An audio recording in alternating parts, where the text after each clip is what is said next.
Now, I want to turn to the profits that the supermarkets are making. Woolworths announced that it made a $1.6 billion full-year profit after tax, up 4.6% from the year before. At the same time, Deakin University this week found that frozen bags of vegetables are up by 18%. The cost of canned tuna up by 25%.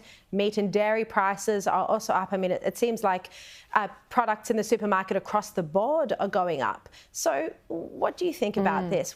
You know, is it right that the supermarkets are recording record profits? Well, it's really interesting. The only winners here are the shareholders of, organisations like Woolworths and Coles and those big supermarkets. I mean, because Coles posted a similar profit only yesterday. So I think a lot of people on the street would just be going, well, how come I'm paying, X amount of dollars for, I think pears especially are now up 18%.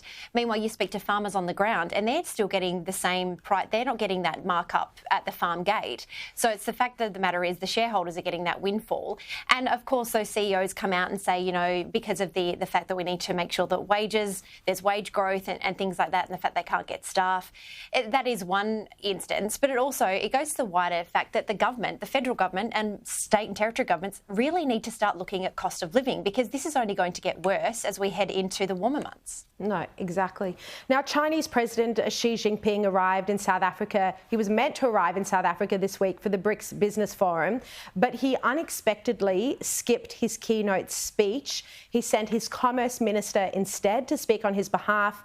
In the speech, the Commerce Minister criticised the United States, but no word about Xi's absence, why he wasn't there, what happened. This is quite curious, Jenna.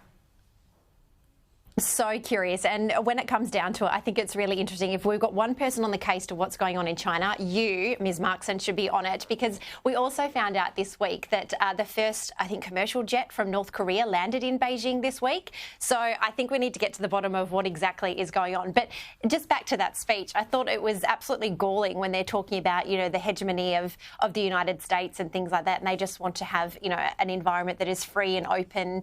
Like, honestly, the CCP talking about freedom, pull the other one, because I'm pretty sure it plays Jingle Bells. Exactly. Now, a 2GB listener today revealed that preschools are forcing children to make sorry cards in class where they apologise to Indigenous people for the actions of British colonialism.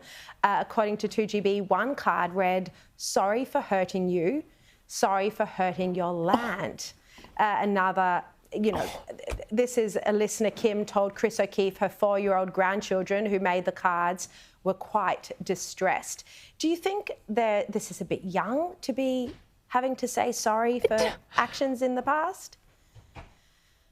Absolutely. The only people that we should be saying, the only people that we should be saying sorry should be the federal parliamentarians, of which we did all those years ago, where, Ambassador Kevin Rudd made that apology. And so we need to move on with reconciliation. But just the weird thing is, back to the fact that we're talking about, Australian students falling behind in basic literacy and numeracy, less criticism and less, welcome to country and more welcome to phonetics. That's probably what we need to be focusing on in the early education. Such a good point, Jenna Clarke. Thank you very much for your time.